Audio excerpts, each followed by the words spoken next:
Well, welcome everybody. It's a bright and early morning. I'm probably more excited to be here than all of you are so far. I love talking about what we're going to talk about today. Today I've created a presentation that has so much stuff in it that I'm going to be blitzing through things. I'm going to try to slow it down. We're going to see where it goes. There's just so much I want to share and give. My goal today is that you will come out of here with a sense of some of the amazing things that we have in chiropractic that we don't even know is out there. But a way to take those amazing things and go back into practice and start generating referrals and getting patients you have to stick around longer and to refer more people into your offices, and some practical go-to things that you may not do, you might do. So I want to give you some information that's practical, but I also want to give you the mindset that's out there in some of the science worlds that aren't in chiropractic that are doing more than we are. And if we can put this together in a really cool spider web and pull it all in at the end, I think you'll leave here with more certainty. You'll be having more presence in your office. Your patients, if you implement some of these things, will get really excited about what's possible. And you'll see some changes in their healing and their ability to be well and stick around in your office for longer periods of time. So there may be some questions we can ask as we go along. I'm going to try to cover a lot of things. But if we don't get to something that you really want to know today, I'm going to stick around all day today. I'm going to be downstairs, and I'm going to be offering free consulting all day. Whether it's your appointment book, whether it's how to manage a problem, whether it's a report of findings, whether it's a way to talk to somebody. One-on-one dialogues, bring me some problems. I probably spent $100 traveling and meeting gurus and people that run practice management seminars and how to communicate. In 20 years, 180,000 visits, probably done 2 million hands-on and laser treatments in my office in that career. I think we have a pretty good idea how things work. I work 18 hours a week. I play golf 20 hours a week, and the rest of the time I spend with my family. I think I'm living the dream. And so I'm excited to share what I know today with you as we go along, and I hope you get excited too. Is there anything somebody came here and saw the title of this talk today, said, you know, this is what I'd really like to learn, or is this what I'm hoping to find out? Share with me some of your thoughts of what you'd like to get out of today. Anybody? Any thoughts? Yes? I bought the laser in March. Yep. And I've been using it and had to hire a full-time staff to help me with Yep. it. And I was just wondering how else I can utilize it in the clinic. Fantastic. Great question. I'm going to try to touch on that as we go along. Any other ideas? Well, why don't we get started? Again, I've told you a little bit about my history. I've been in practice, you know, for almost 20 years, lots of treatments and stuff. Why I get to talk to you is because I'm a guy doing it in the trenches. I'm not sitting in a boardroom. I'm not sitting on a website teaching. I'm actually out there doing it. And what I am is an information junkie. I've always had this, I've been a principled chiropractor my whole life. I love upper cervical chiropractic. I love the innate intelligence that runs the body. I love chiropractic's history. But somehow our profession has forgotten a little bit about that. So I wanted to practice in an amazing wellness way, but I wanted to be insulated with knowledge and information in case I ever got challenged on it. And I started pulling information from great teachers and speakers neurologically, and then seeing patterns from biomechanics that are being studied outside of chiropractic and pulling those in and saying, this is what we do. And then seeing other neurology patterns, and this is what we do. And then biochemistry concepts that are being studied, this is what we do. And so my expertise, there are people teaching this weekend that are the science experts. They're the gurus. I'm just a guy who's really good at pulling information and putting it together in a framework that is practical, and you go, holy cow. What was invented hundreds of years ago that we do every day in our offices was so far ahead of its time. And then we're just catching up to understanding why. And there's a bright future for implementing some new things that can make us get back to being even more amazing. So what I'd like to do is share some of that with you today. As you can see, I've just been with the Titleist Performance Institute. The Titleist Performance Institute is a group in Oceanside, California that works with elite golfers and elite athletes. And what they do is they are responsible for helping full body mechanical assessments and helping people prevent and correct structural patterns that are relating to injury, breakdown, and getting athletes to prevent from breaking down, but when they are hurt, getting them back up and running.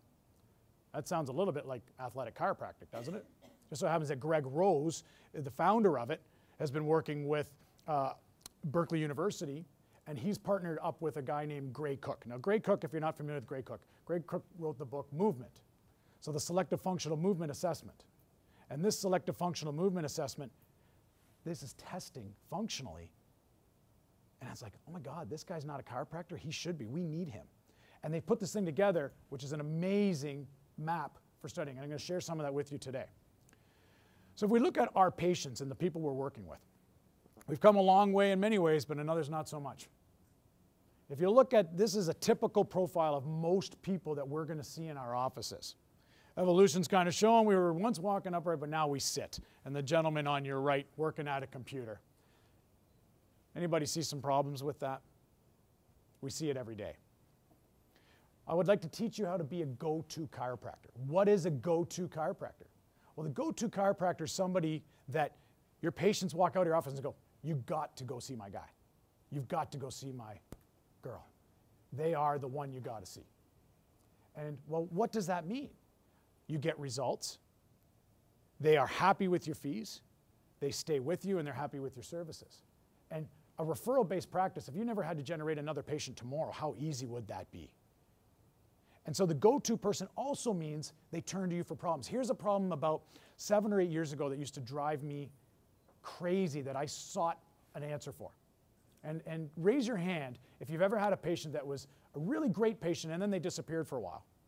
And then they came back and you go, where you been? Oh, I was getting physio for my shoulder. Oh, I was getting some physio for my back. So patients are leaving our offices. Why? Because they get referred by their family doc, or they have pain, and somewhere along the line we didn't listen to their pain, because pain's a huge motivator. You can have the most well person, subluxation-free in their spine, feeling amazing, and they can go shovel dirt in the gardens in the spring tomorrow, feel pain, come to you, and if you don't get rid of it right away, they go to the family doc, right? They go to the family doc, and then they're gone. You got to go see my physio, the family doc says. Isn't that a problem that plagues our profession? Yes or yes? Anybody had a patient that's disappeared? And then they come back and you go, where did they go? Or your assistant calls them up and they go, they're getting physio. Or now they're off doing, what do they call that? I can't remember the name. It's like a weak form of hands-on stuff. It'll come to me later. But they leave and they'll try anything to feel better. And then they'll come back to you to get structurally better. And that's kind of where we can bridge the gap if we have the right technologies and the right way of approaching patients and the right education teaching them about their bodies. How many people today are on so many devastating medications that they can't take anti-inflammatories or other things their doctors are giving them, and now they're stuck in a pain cycle? That's a market that people need help, that they'll turn to chiropractors for if we can offer them something special. What do patients want? Patients want affordable care. If your patients cannot get into your office enough times to get feeling better, to get structurally functioning better, they can't get well. And when they can't do that, they're not going to be able to walk out of your office saying, you got to go see my guy. You got to go see my girl. They're the best. They're the ones you got to see. They fixed me, and I had problems for years and years and years, and I got nothing, and I keep going, and I'm a lifer. That's the kind of person we want. So if they can't afford to get into your office, and they can't afford to get the modalities and the treatments that you're providing and the adjustments you want to give on a schedule that's going to fit their lifestyle, then they can't get well. And we know that healing takes time, yes or yes. So what do? We're going to get into that. Patients really want a really good examination, but they don't want to be there for you handing them off to someone to examine, and then they get someone to examine them, and then they get someone else to give them treatment, and then someone else is going to rub ice on them. They want the doctor to listen to them and to put their hands on them, because that's where you build bonds. Patients want flexible appointment times and easy access to a table. In my world, I play probably 20 golf tournaments a year. I play intense amateur golf. I didn't work a Monday in July. I had a tournament every day. I just got back from Nova Scotia, and I was at the Canadian Mid-Amateur Championship. In case you know what mid-amateur means, it means over 25, getting old, can't compete with the college kids anymore. Played in 10 Canadian championships. When I play golf, when I'm not in a tournament, I want times that work. So we call that in golf easy access to the tee. I want to phone up the club and get a tee time that works for me. Well, in my office, we have an open concept office, much like we are here today, where people can show up and get adjusted. And the biggest compliment I get and I'm going to teach a bit more about this later, is you know what I love about your office? I can just call and get in. And in our office, if you're just getting adjusted, you don't wait more than 5 to 10 minutes. And I don't care if it's Christmas or whatever, people see how it works and they get used to it. And they love that. They love picking up the phone and calling. People will drive to my office without calling and they'll look for my car in the parking lot. They feel that comfortable, which is really great. And I'll give you a bit more information on how you do that later on, because I had a great question from a doctor when we were teaching a seminar in Ottawa about this doctor was doing new patients during the day and patients couldn't get in to see them. And he had probably 50 to 60 office visits a week that he was blocking off for doing long appointments. So changing that around, all of a sudden people could get into his office. He almost doubled his volume just by making a simple change. People want hands-on care. They don't want to be left with an ice pack.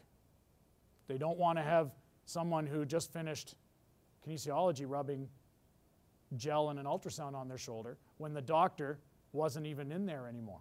Does that sound like a different kind of profession? And I'm harsh on one of these professions that's not us. Because anybody have a patient that comes here, yeah, I just did 6 months worth of work, it didn't work, and now I'm coming to see you. Everybody's seen that. They go, 6 months. Who pays for that? Different professions get a lot more benefits than we do because we don't own what we do yet. Drug-free ways to be pain-free and able to move more. This is the pain relief part where chiropractors lose patients because we can't offer pain relief. We're great at offering wellness. We can get people up and moving, but pain's a huge motivator. If there was a modality that was congruent with chiropractic principles, that would restore health in the body, help reduce pain, get people up and functioning faster while they're healing, would that complement your practice? Yes or yes? It just so happens that in my office, I use laser therapy. I'm the guy that everybody in chiropractic college would say would never have put a machine on anybody, ever. I was that guy who was hands-on chiropractic, that's it. Turns out, I found this modality through my own journey and search. I've had 2 elbow reconstructions. I'm self-using laser, and laser complement, and the more I studied it and the physics and all the things behind it, it was amazing. It's like chiropractic philosophy in new age technology when we put it all together. There's patients that can't take medications, people with chronic arthritis. I have 4 or 5 patients right now that have chronic arthritis in their knees. Does anybody have knee arthritis patients? And they have heart disease because they can't exercise. And typically the people with the most arthritis are the ones that can't be healthy. And yet they're on all the blood thinners. And what do the blood thinners do? The blood thinners cause achiness and soreness in the pain, in the joints, right? So then they want help. Their doctor can't help because they can't take these interacting things. What about an all-natural modality that they can start getting more effective relief for, combined with some hands-on care to make them their best? They want high-tech and the latest healing technologies. People that can't get moving, we now call sitting the new smoking. We all know viscerally that when people aren't up and moving, their organs don't work. When we know when muscles aren't working, they don't exchange chemical communicators. We know that when joints start to seize up, it fires off the brain and then fires off our viscera, causing disease inside. And I'm going to give you nerve pathways to show you that so you walk out of here without a shadow of a doubt that mechanoreceptors everywhere in the body communicate to the brain, and I don't care if it's an upset stomach or if it's irritable bowel, they need adjustments. They need to be seeing a chiropractor under all circumstances, even if they're working with other people. If we are sitting, the brain deteriorates. And this is pretty interesting. Only 15% of us are getting the activity we need. A third of Canadians get little exercise, but they're 10 hours of unbroken sitting. If we had people up and moving, we'd have a $2.6 billion healthier nation, because we know how much it costs.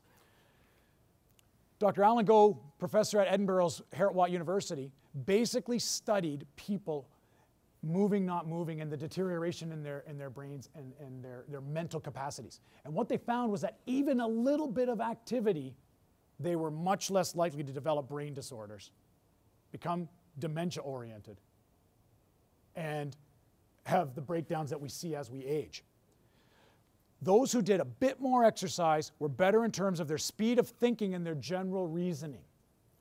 Seniors are about to become the explosive population. Today it starts getting them moving, and there's no profession better than encouraging people to get well, stay well, and to visit the chiropractor regularly so that they can improve their mental capacity. It's up to us to teach them that. Because we all know the people that tend to rally are seniors and then they fall off. And then they come in and get adjusted and then they do really well for a while again, right? So those are things we've all seen in our practices. So our job is to get people healthy and mobile so they can get moving. You know, there's so many exercise classes now, but what if people are mobility challenged, or what I'm going to teach you later, stability challenged? If they don't have the stability and the structures to move properly, they can't exercise because it's breaking them down. So somebody who goes exercising once and is shut down for a week, then they're sitting again, you see the vicious cycle. So, but all these exercise classes, when they use our care, they're going to get to the next level. Weight training, but specifically cross training and variance therein, putting gravity stresses on the joints without high weights, fires off so many brain mechanisms that people are getting well just by picking up a weight. And you see seniors classes now where they sit in chairs and they can't move, but they got the 2-pound weights, and their brains are firing off, and it's really cool stuff. In the middle there's a golfer with a golf swing he's working on. That's the only good picture I have of my golf swing. Our top athletes in the world who can't take medications because of the restrictions on athletes are using chiropractic. The fastest man in the world, Usain Bolt, has credited chiropractic care with making him the fastest man ever. That's pretty cool. Tom Brady, whether you believe in the deflated football scandal or not, he's still a great commentary for chiropractic. And Tiger Woods. Tiger Woods credits his chiropractor through all those years he won all those majors with being a key piece of his team to helping him win major championships. What's interesting is Tiger stopped getting chiropractic care for a while. He just had his second surgery yesterday. Tiger used to be at the Titleist Performance Institute. And what's interesting about Tiger Woods is that when Tiger hurt his knee, everybody remembers this, and if you don't, Tiger Woods hurt his knee, and he won his last major championship in 2008 on one leg hobbling. He's got bone on bone in his knees, and it's on his left knee because he's had 3 previous surgeries.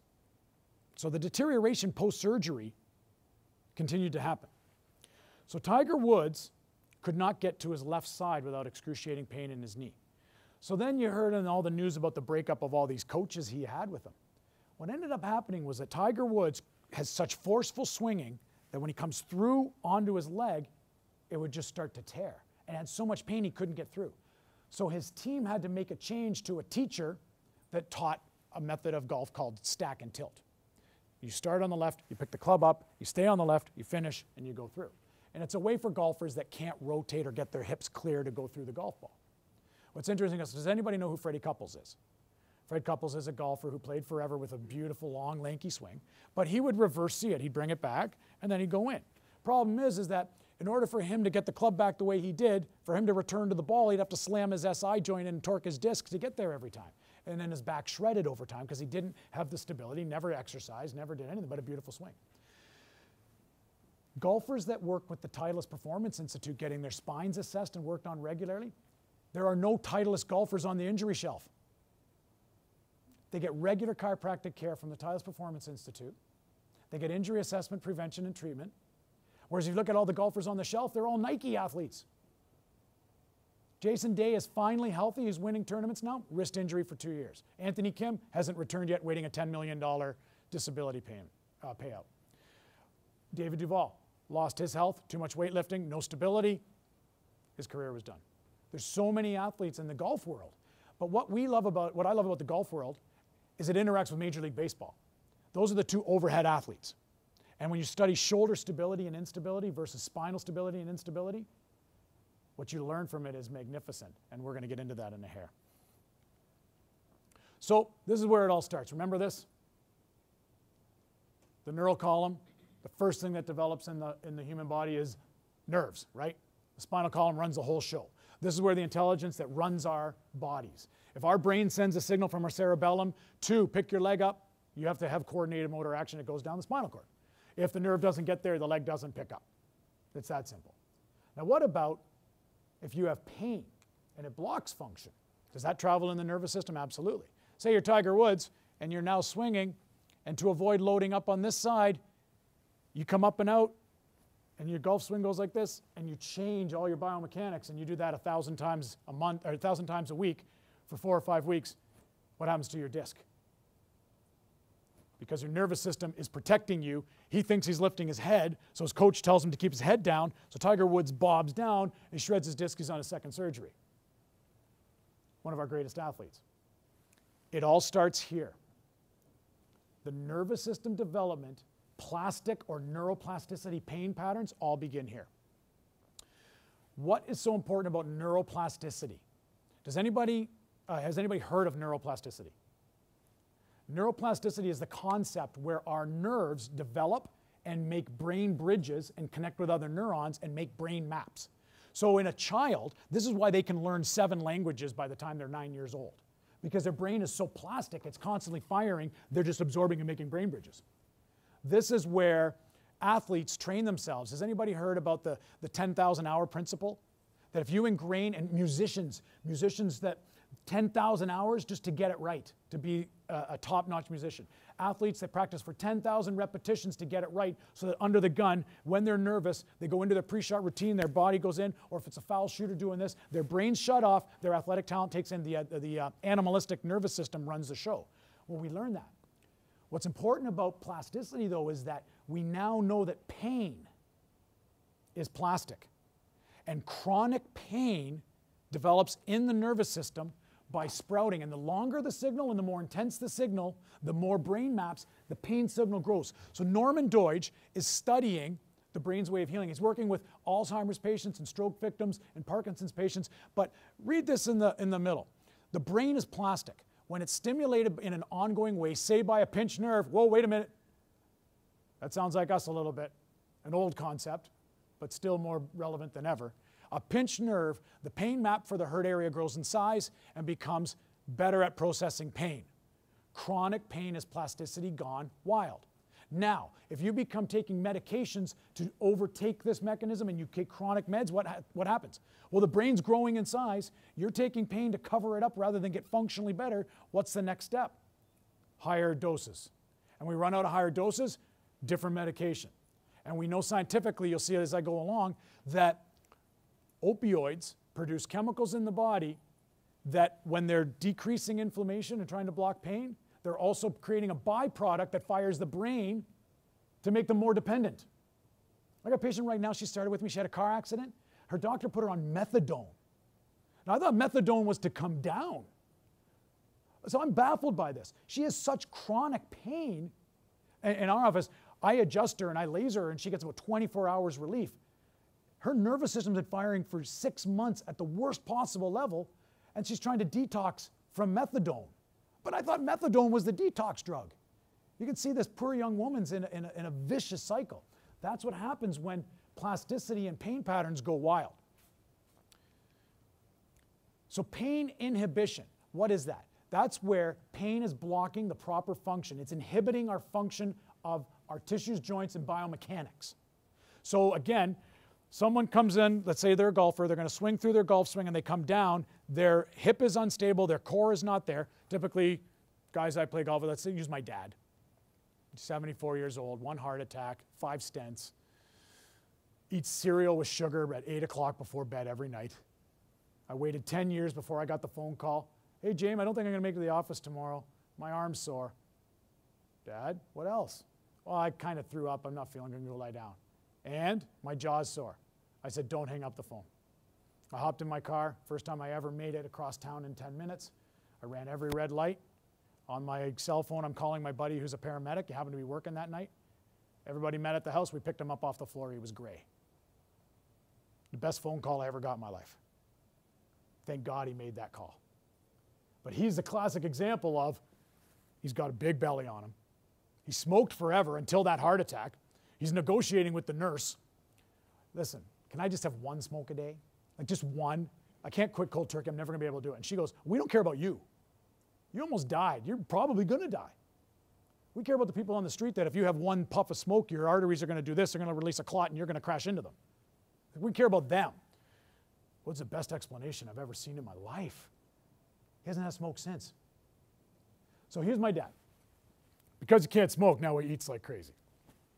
So he gets in there, and he swings a club, and because his body biomechanically can't fire because he's got low back pain, he does this. He comes out of it. And so the old saying is, you lifted your head. No, your head didn't come up. Your body got out of the way to not hurt yourself. That is pain inhibiting function. Or somebody who does this. The mother who reaches in the back seat. I get this all the time. You've probably seen this. Yeah, just reach in the back seat. When the baby or somebody was needing something. She dropped her ball. I just reached in at the red light and then everything went out. Because the body spasmed to stop you from reaching in a direction you can't go or twisting or torquing. It's the person who's sitting at their desk all day long. They get up. They run to T-ball. They're coaching T-ball, throw the ball, and then they go. The pain's blocking where they were sitting all day. So pain inhibition is an avoidance of pain causes abnormal function, mobility, and proper function. Now, a lot of times this is a reversible phenomenon. So reversible misdirected nerve communication from the cerebellum, cortex, limbic, and vestibular centers, there's a term called dyskinesis. Has anybody ever heard dyskinesis? You're going to love it in a bit. So guarding and antalgia and difficulty performing basic motions. Here's how you know you have pain inhibition. You get your patient on the table and you go, okay, roll on to your left. And it takes 5 minutes. Okay, and you're like, oh my God, I got to back up out there and I got to get this person on the other side. Okay, come on to your right. And they're like moving and they can't get over. Basic rolling patterns is in our DNA. If you go back to the basic developmental patterns of the nervous system, what's the first thing a baby does lying on their back? They kick and they reach and they look, right? Then what do once they've learned how to get their muscles firing? They roll.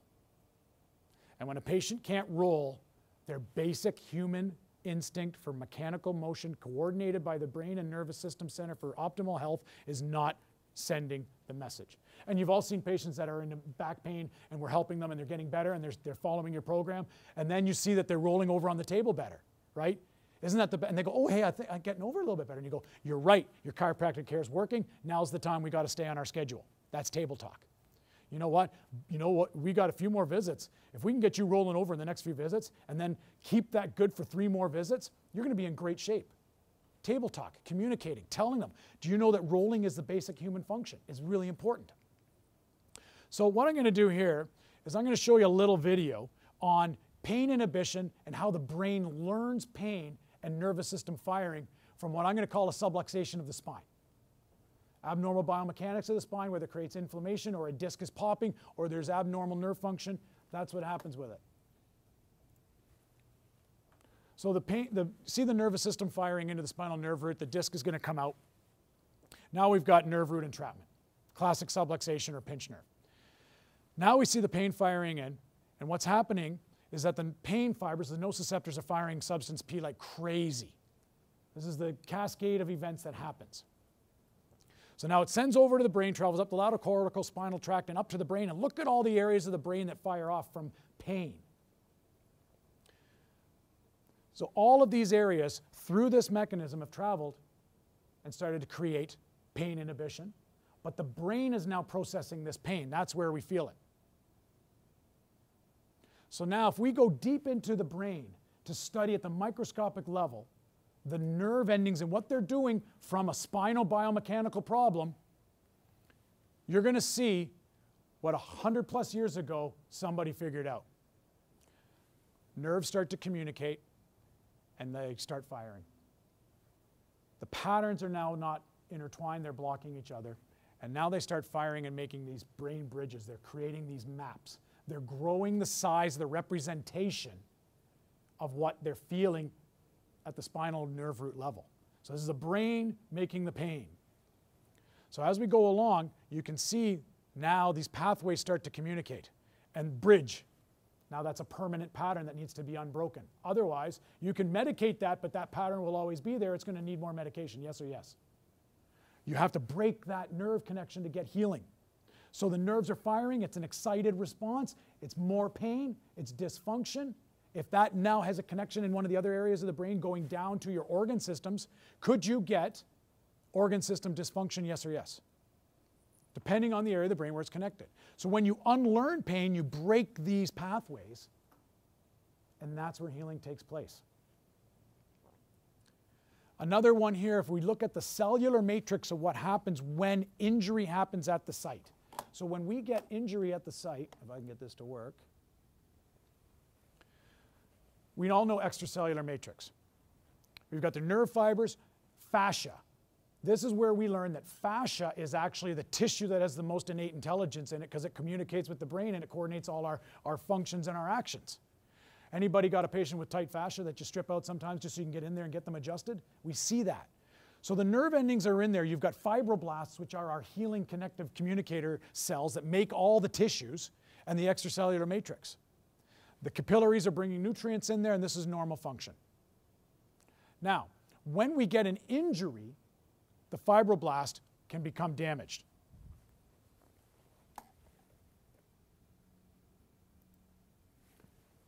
So when we get injured, fibroblasts transform at the injury site. Now they start to move, right? Injury makes us need to heal. The body's innate responses to protect and preserve itself. The nervous system's communicating that. When these cells aren't firing properly, and they're traveling in and we got a mediated response, the chemical communicators start going crazy. So cytokines, different things like that. So they're going to migrate to the injury site in the extracellular matrix. You can see the green strands there represent fascia and connective tissues and that matrix. They're delivering their chemical communicators. Now, I want you to keep in mind later on, this is where my aha moment for delivering a modality that is all natural works. Because I believe that laser therapy gets into this nerve ending pathway right there. And I'll expand on that later. But you see how the cells are firing. Now, on the left, if the inflammation resolves itself, the body heals. It stops firing, the brain doesn't get the signal. But on the right, you'll see the inflammation doesn't break down, and now we've got everything firing. All the nerve endings continue to propagate that cellular response. The chemical communicators keep firing, and it's going to communicate with the brain. So now on the left, you see that's normal tissue function again. If we intervene and we provide people that, this is what they can expect, health and well-being. On the right, you see the unfixed problem. Keeps going and keeps firing. So the fibroblast is communicating with the nerve cells are communicating with the brain, and then they're firing up, and then the chemistry in the body is all off. This is where medication tries to act, but byproducts can create responses. So most of the substance P, or the pain product, is sent down the nerve axons to the injury site, and then we get the response from the fibroblast. And this gets stronger and stronger and stronger and stronger. And by the way, would this be a great 2-minute video to show a patient so they can understand what's really happening and why it takes time to break that cycle? You can have it on your laptop right where you do your report of findings with patients or patients that want to understand things. So when I said I use laser in here, laser therapy gets...